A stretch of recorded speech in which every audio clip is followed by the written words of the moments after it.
Hey there and welcome to this video. Today I wanted to show you some of the tools that I use in order to create my pencil crayon pictures. So it goes without saying that you're going to need a set of coloured pencils. I'm just going to waft these under the camera because I'm not sure that I will get them to be focused in because my camera setting is just looking down at the board, but essentially I'm using Polychromos pencils.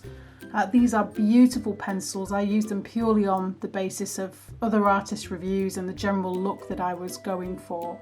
But I find that even I've had these for a really long time and I have replaced odd pencils here and there, they've lasted for ages and the colours are really vibrant and beautiful and you can blend them so easily as well. They're heavily pigmented. So for me these work. There are other brands out there, but by all means have a look at different artists, see what they're creating and which pencil crayons they've used, and maybe just try different ones. You can buy single pencils from art shops, so maybe just try them out and see which ones you feel best suited to. Now the next thing obviously is going to be a pencil sharpener. I think this is probably going to have loads of little bits in. So as you can see here, there are three holes here. One is jumbo, one is graphite and one is colour. The colour pencil sharpener generally will elongate the tips of your pencils, whereas the graphite will make them a little bit shorter. So try them out. A top tip is that when your coloured pencil sharpener hole starts to get a little bit clogged and so on, tip it out. The blade is probably a little bit blunted down because of using the coloured pencil waxes, and what you can do is you can actually use a graphite pencil in there which will clean it up. So just use a graphite pencil, put it in your colour sharpener, just sharpen it as normal and hopefully that should clean it. So I've used, what have I got here, Faber-Castell, but there are some others you can use. Obviously electric sharpeners, just be careful because obviously coloured pencils are really expensive relatively speaking, and you want to try and preserve as much of the tip and the colour as possible. Something else that I've used, I've forgotten the name of the brand, I'll link it down below, but this is a Mono Zero eraser, and what it allows you to do is if you go over the lines you can just go in and just take a little bit of that mistake out at a time. And equally, if you've done too many layers on your picture and you realise you need some highlights, you can actually remove some of the colour, and you won't ever get back obviously to the original kind of paper if you've got 12 layers like I have on here, but certainly you can take a little bit out enough that you might be able to go in with a lighter colour if you've just gone a little bit too heavy somewhere. So this is a precision rubber I love, because obviously something like this you're talking about taking away huge areas and there's not really any precision once you've used it a few times. I can't find the pen that I use normally. Again, I'll link it down below, but a white pencil or a white pen is always going to be helpful.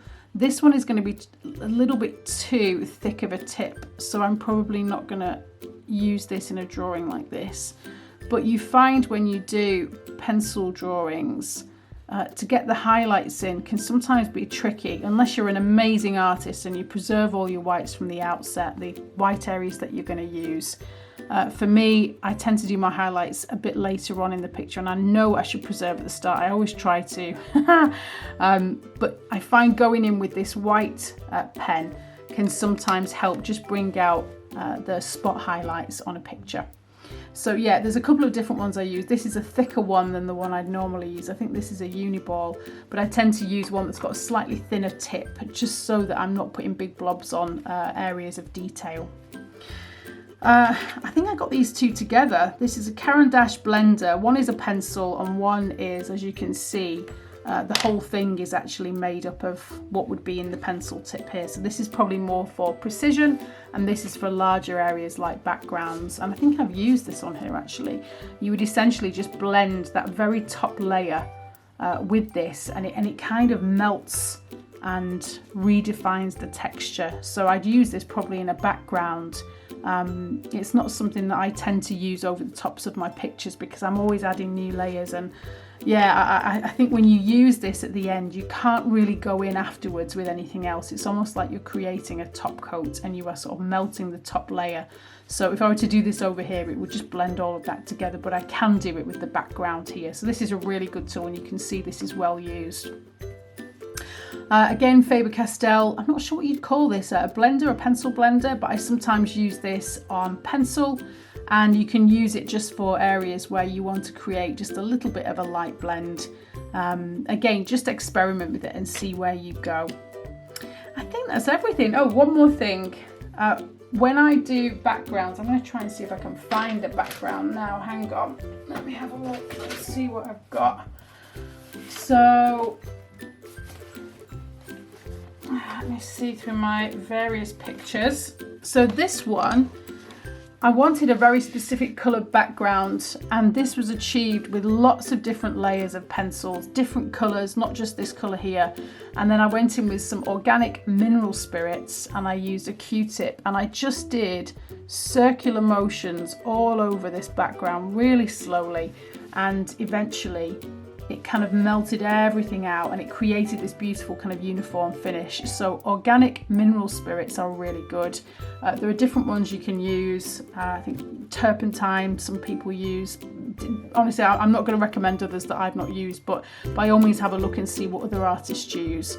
But yeah, I find mineral spirits give this beautiful texture in the background, almost as if you've painted the picture, and it can create almost kind of a uniform sheen. It makes things look a little bit brighter sometimes. So have a look at how you can use mineral spirits and I was going to say serpents.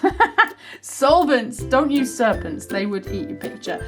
Yeah, but see how you go with it, and if you've got anything that you recommend, by all means put them in the comments section below. I'm always looking for ways that we can explore and expand our minds and create the most beautiful pictures. Thank you for looking.